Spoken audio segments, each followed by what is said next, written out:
अध्याय 9 भारतीय नागरिकता भाग 2 अनुच्छेद 5 से 11।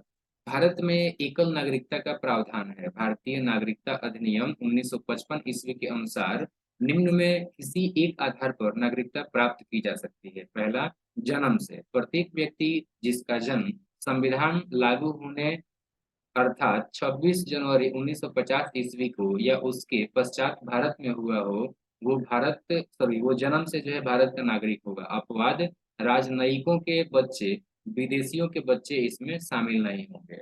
नेक्स्ट है वंश परंपरा द्वारा नागरिकता।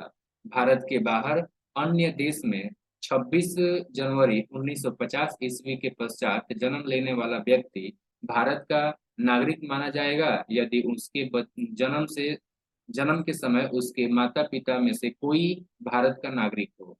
याद रखिए कि माता की नागरिकता के आधार पर विदेश में जन्म लेने वाले को नागरिकता प्रदान करने का प्रावधान नागरिकता संशोधन अधिनियम 1992 द्वारा किया गया है। तीसरा तरीका है देशीयकरण द्वारा नागरिकता। भारत सरकार से देशीयकरण का प्रमाण पत्र प्राप्त कर भारत की नागरिकता प्राप्त की जा सकती है। चौथा है पंजीकरण द्वारा नागरिकता। निम्नलिखित वर्गों में आने वाले लोग पंजीकरण के द्वारा भारत की नागरिकता प्राप्त कर सकते हैं। पहला, वे व्यक्ति जो पंजीकरण प्रार्थना पत्र देने के तिथि से 6 माह पहले से भारत में रह रहे हो। दूसरा, वे भारतीय जो अविभाज्य भारत से बाहर किसी देश में निवास कर रहे हो।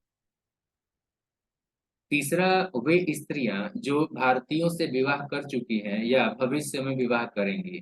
चौथा, भारतीय नागरिकों के नाबालिग बच्चे। और पांचवा, राष्ट्रमंडलीय देशों के नागरिक जो भारत में रहते हों या भारत सरकार की नौकरी कर रहे हो, आवेदन पत्र देकर भारत की नागरिकता प्राप्त कर सकते हैं। पांचवा है भूमि विस्तार द्वारा। यदि किसी नए भूभाग को भारत में शामिल कर लिया जाता है तो उस क्षेत्र में निवास करने वाले व्यक्तियों को स्वतः भारत की नागरिकता प्राप्त हो जाती है।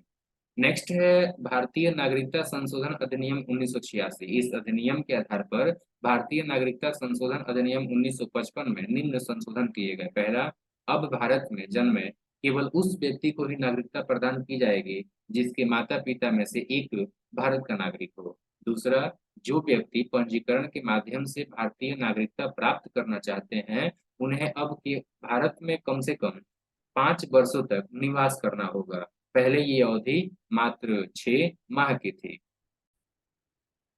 तीसरा, देशीयकरण द्वारा नागरिकता तभी प्रदान की जाएगी जबकि संबंधित व्यक्ति कम से कम 10 वर्षों तक भारत में रह चुका हो। पहले ये अवधि 5 वर्ष की थी। नागरिकता संशोधन अधिनियम 1986 ईस्वी जम्मू कश्मीर और असम सहित भारत के सभी राज्यों पर लागू होगा। भारतीय नागरिकता का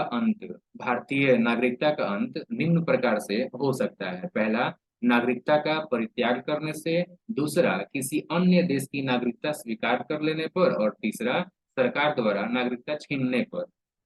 जम्मू कश्मीर राज्य के विधानमंडल को निम्न विधियों के संबंध में राज्य में अस्थायी रूप से निवास करने वाले व्यक्तियों को अधिकार तथा विशेषाधिकार प्राप्त प्रदान करने की शक्ति प्रदान की गई है। पहला, राज्य के अधीन नियोजन के संबंध में। दूसरा, राज्य में अचल संपत्ति के अर्जन के संबंध में। तीसरा, राज्य में अस्थायी रूप से बस जाने के संबंध में। और चौथा, छात्रवृत्तियां अथवा इसी प्रकार की सहायता जो राज्य सरकार प्रदान करे।